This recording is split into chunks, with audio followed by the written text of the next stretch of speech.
Una vez más, la inflación logra sorprender, pero parece que no al mercado. La inflación superó expectativas, algo que debería de haber sido bastante negativo al comienzo del día, pero el mercado al parecer reaccionó bastante bien. No fue hasta dentro del resto del día que seguía saliendo información acerca de esta inflación, que el mercado comenzó a asustarse y terminó tumbando al Nasdaq 2%, el S&P 500 caía más de 1.3%. Y bueno, vamos a hablar en este video cuáles son los datos de la inflación, cuáles son las posibilidades de esto, cuál es mi opinión acerca de este tema. Y bueno, la inflación sale en un cambio de mes con mes de 0.6% contra el 0.4% que esperaban. Una sorpresa enorme. La inflación anual sale en 7.5%. Este 7.5% sorprende por encima del 7.2% que esperaban. Los números no son buenos. Los números han estado subiendo más de lo que se esperaba aún y cuando reajustan sus expectativas. Esto pues nos deja pensar que la Fed va a tener que actuar fuertemente y esta inflación del 7.5% anual es un récord desde hace más de 40 años. Los datos que más subieron, pues los carros usados subieron más de 40% año con año. Por otras, la inflación estuvo también concentrada en, por ejemplo, la comida, en la carne, en rentas, en gasolina y en el resto de las energías. Esto quiere decir que, bueno, vemos la inflación algo sectorizada, pero esto está afectando a todo. Y bueno, comenzábamos esta semana con una recuperación a causa de los buenos reportes de las empresas pequeñas.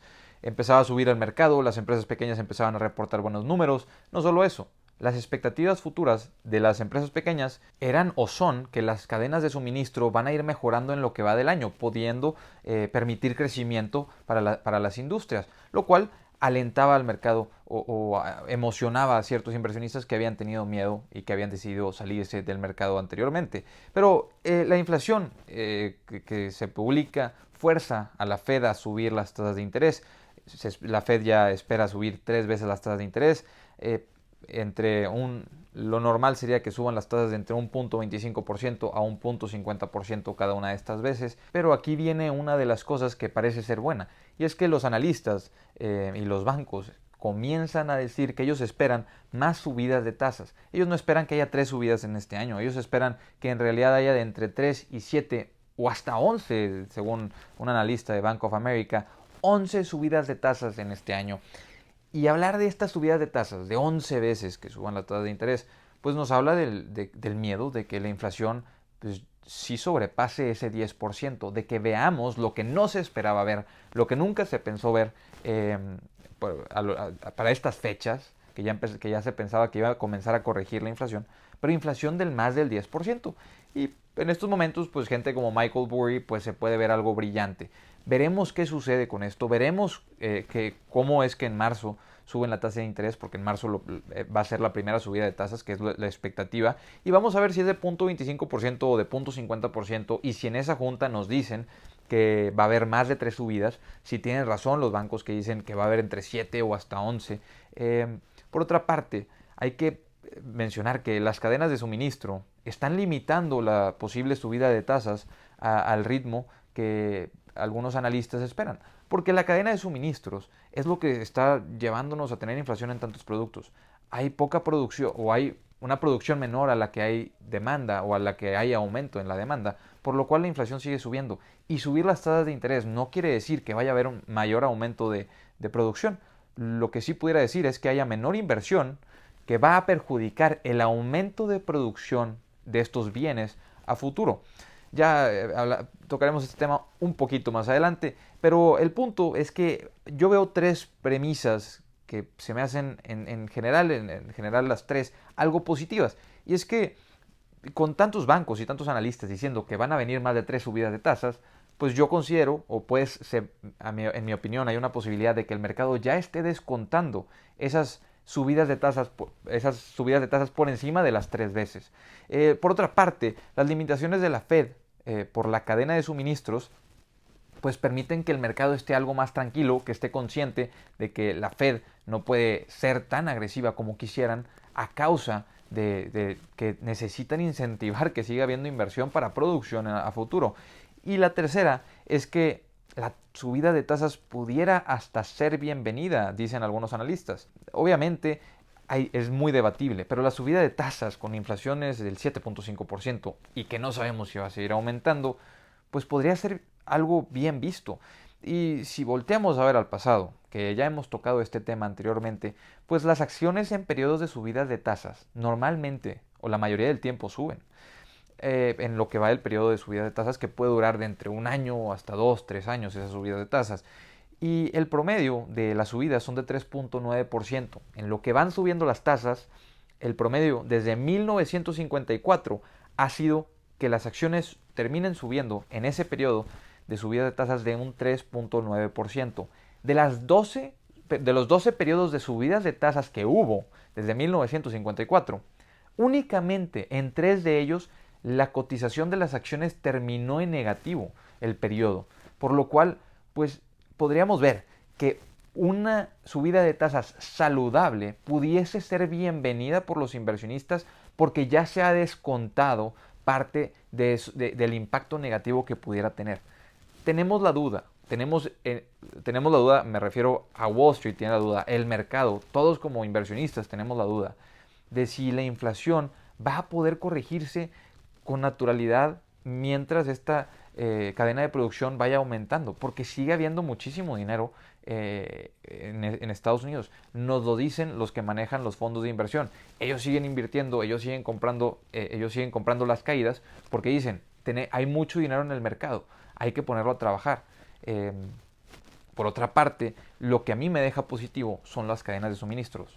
Independientemente de que haya mucho dinero en el mercado que pueda salir a invertir, a mí me mantiene positivo este tema que hemos estado viendo de todas estas empresas que nos dicen que han estado agilizando su cadena de suministros. Pensemos en, por ejemplo, la producción de chips, que Intel ya está produciendo una de las fábricas más grandes en los Estados Unidos para seguir produciendo chips. Diversificación global para la producción de chips, porque la manufacturera más grande es TSMC o Taiwan Semiconductors, como bien la conocemos o como bien la conocen la gran mayoría de ustedes, que le produce chips a empresas como Nvidia o como AMD. Y esa diversificación, ese aumento de capacidad de producción en diferentes regiones geográficas es algo que a futuro va a permitir que haya mucho mayor producción y mucho mayor agilidad global, lo cual limitaría estos cuellos de botellas que estamos viendo actualmente. Por otra parte, estamos viendo que las empresas pequeñas están invirtiendo en agilizar sus cadenas de suministros. Vemos empresas como Ford y General Motors hacer una de sus inversiones más grandes en toda la historia. Ford es la inversión más grande en toda su historia en una fábrica. Esta fábrica es para producir carros eléctricos. Entonces vemos que los carros usados subieron en un 40% año con año. Eso fue una de las cosas más altas. Por otra parte, vemos que probablemente los carros eléctricos van a disminuir en precio, va a haber mucho más oferta y va a normalizarse la demanda porque la cantidad que se va a poder producir va a ser mucho más alta. Por otra parte, vemos empresas como Nike diciéndonos que ellos ya están agilizando su cadena de suministros, ellos ya están pudiendo producir mucho más. La logística global, ok, en Estados Unidos tienen 2 puertos que reciben cosas de China, prácticamente es ineficiente la logística de transporte global que tenemos en estos momentos. Eso se tiene que mejorar. ¿Cómo se va a mejorar si no están produciendo suficientes cosas? ¿Cómo se va a mejorar si hay tantas restricciones globales? Ese es el tema. Poco a poco tendría que irse normalizando. Pero estas son las dos creencias. O hay mucho dinero en el mercado y la demanda va a seguir aumentando y la inflación no se va a poder controlar, o esa demanda se va a satisfacer aunque haya más dinero gracias a la mayor producción que va a haber de bienes. Yo estoy más del lado de que la demanda se va a satisfacer por la mayor producción, que del otro lado, que es hay tanto dinero en el mercado que va a tener que haber una recesión y una subida de tasas agresiva para poder controlar todo esto de la inflación. Ambas escuelas, veremos quién está bien y quién está mal, pero en ambas escuelas quieres tener empresas que puedan subir sus precios. Quieres tener empresas que tengan poder contra la inflación. Por ejemplo, Amazon, que subió 17% el precio de su suscripción a Prime, o Netflix, que subió el precio a sus usuarios. Ese tipo de empresas, solo son 2 ejemplos, pero ese tipo de empresas que pueden subir el precio de sus productos y sus servicios y van a mantener una demanda estable a esos productos y esos servicios, son empresas que a largo plazo no se van a ver afectadas. Por otra parte, también podemos agarrar empresas que se van a ver afectadas y que el mercado castiga como una oportunidad a largo plazo, siempre y cuando sean empresas eficientes, que sean líderes en sus mercados, que no vayan a ser empresas que por deudas altas en la subida de tasas quiebren, Porque ¿qué pasa en las recesiones? En las recesiones lo que sucede normalmente es que las empresas menos eficientes tienden a quebrar. Las empresas que no habían sido tan ágiles tienden a quebrar, permitiendo que otras empresas que están creciendo, que eran más ágiles, puedan abarcar mayor mercado, haciendo empresas muchísimo más eficientes y exitosas a largo plazo y eliminando a otras tantas. Si estás en esas empresas que se van a beneficiar de una recesión, pues qué mejor.